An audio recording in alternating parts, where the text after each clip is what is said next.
సమరయోధులు, ఒక శాసనసభ్యునిగా, ఒక మంత్రిగా, ఒక మహనీయునిగా ఈ రోజున తెలంగాణ రాష్ట్రంలో ఉన్నటువంటి ప్రతి బిడ్డ స్వేచ్ఛా వాయువులు పీల్చుకుంటున్నారంటే ఒక కారణ జన్ముడు కొండా లక్ష్మణ్ బాపూజీ గారి వర్ధంతిని పురస్కరించుకొని ఈరోజు జగిత్యాల పట్టణ పద్మశాలి సేవా సంఘం ఆధ్వర్యంలో వారికి ఘనంగా పుష్పాంజలి ఘటించడం జరిగింది. ఈ కార్యక్రమంలో మాతో పాటు పాల్గొంటున్నటువంటి గౌరవ మున్సిపల్ చైర్పర్సన్ గారు పరవాల జ్యోతి గారికి, అదేవిధంగా ఈ కార్యక్రమాన్ని అరేంజ్ చేసినటువంటి గౌరవ పద్మశాలి సంఘం సేవా అధ్యక్షులు సోదరుడు భోగజీఆర్ గారికి, గౌరవనీయులు మాజీ అధ్యక్షులు శ్రీనివాస్ గారికి, అదేవిధంగా యాదస్ రాజేందర్ గారు, రాజు గారు మరియు గోదరి మండల డైరెక్టర్స్, పెద్ద మనుషులందరూ, మా పెద్దలందరూ, కులబాంధవులందరూ, మా కుటుంబ సభ్యులందరూ కూడా ఇక్కడ ఉన్నారు. వారందరికీ గౌరవ కౌన్సిల్ సభ్యులు కూడా ఉండడం జరిగింది. వారందరికీ కూడా పేరు పేరున హృదయపూర్వక నమస్సుమాంజలు తెలియజేస్తూ, స్వాతంత్ర సమరయోధులుగా ఉన్నటువంటి మహనీయులు కొంతమంది స్వాతంత్రం కోసం, భారతదేశ స్వాతంత్రం కోసం ప్రాణాలను సైతం తృణప్రాయంగా వదిలేసినటువంటి మహనీయులు కొంతమంది. భారతదేశ స్వాతంత్రం వచ్చి కూడా హైదరాబాద్ సంస్థానానికి స్వాతంత్రం రాలేదు, రజాకర్ల నుంచి, నిజాంల నుంచి విముక్తి కలగలేదు అని పోరాటం చేసినటువంటి మహనీయులు కొందరు. ఇవన్నీ జరిగినా కూడా తెలంగాణ స్వరాష్ట్ర సాధన ఫలించలేదు, సమాన హక్కులు, సమాన నిధులు రాలేదు అని పోరాటం చేసిన వాళ్ళు కొందరు మహనీయులు.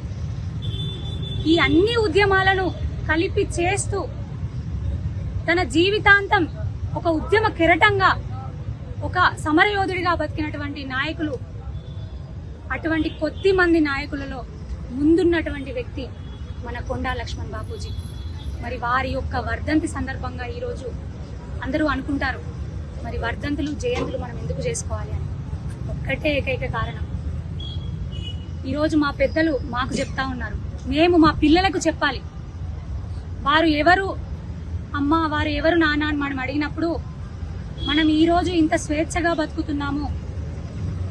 వారు కేవలం పద్మశాలి సమాజం కోసం మాత్రమే కాకుండా ఒక బీసీ వర్గానికి కానీ, ఎస్సీ వర్గానికి కానీ, ఎస్టీ వర్గానికి కానీ, మైనారిటీ వర్గానికి కానీ అన్ని వర్గాలను కలుపుకుపోతూ అన్ని వర్గాల సమన్యాయం కోసం పోరాటం చేసినటువంటి ఒక మహనీయులు అని మనం గొప్పగా గౌరవంగా చెప్పుకునేటటువంటి వ్యక్తి. మరి దానికోసం మనం వర్ధంతులైనా, ఈ జయంతి అయినా మనం ఎంతో ఘనంగా వారి స్మృతులలో వారి ఆలోచనలను ముందు తరాలకు పంచడం కోసం మనం ఇవన్నీ జరుపుకోవాల్సిన అవసరం ఎంతైనా ఉంది, ముందు తరాలకు తెలియజేయాల్సిన అవసరం ఎంతైనా ఉంది. 96 సంవత్సరాల కురువృద్ధుడు జంతర్ మంతర్లో దీక్ష చేశాడంటే వారి పోరాట పటిమ ఎంత గొప్పదో మనం అర్థం చేసుకోవచ్చు. అందుకే దయచేసి ఈ తరం వాళ్ళని, ముఖ్యంగా యువకులను ఒకటే కోరుకుంటా ఉన్నాను, అటువంటి మహాత్ములు ఎలాంటి గొప్ప త్యాగాలు చేసిండ్రు, వాళ్ళ జీవితాంతం పోరాటం కోసం, ఉద్యమం కోసం, మనందరి స్వేచ్ఛ కోసం ఎంత గొప్పగా బ్రతికారో, జీవించారో మనం కూడా వారి యొక్క ఆలోచనలను ఆచరణ దిశగా ముందుకు సాగాలని కోరుకుంటూ మరొక్కసారి కొండా లక్ష్మణ్ బాపూజీ గారికి ఘనంగా పుష్పాంజలి ఘటిస్తూ మరి రాబోయే జయంతిని కూడా అందరం కలిసి ఘనంగా జరుపుకుందామని తెలియజేస్తూ, నాకు ఈ అవకాశం ఇచ్చినందుకు గాను పెద్దలకి, సభాధ్యక్షులకు కూడా పేరు పేరున హృదయపూర్వక ధన్యవాదాలు తెలియజేస్తా ఉన్నాను.